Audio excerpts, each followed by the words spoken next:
'yan uwa bayan wannan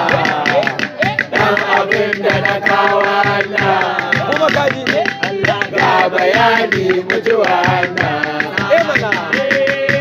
nufi na yau din na ne ambatan manzan Allah nufi na yau din na ne ambatan manzan Allah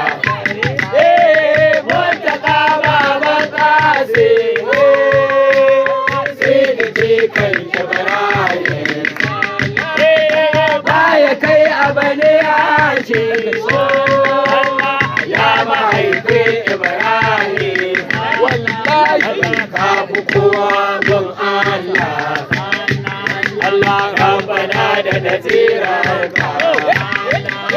Abun Muhammadu manzanka Mustapha zaɓaɓɓanka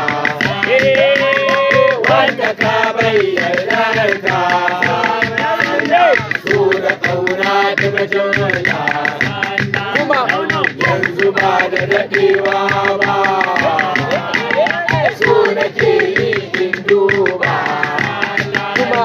ba ni so na yi kankan ba dan biyayya da mahabba za na gaida gwanin sallah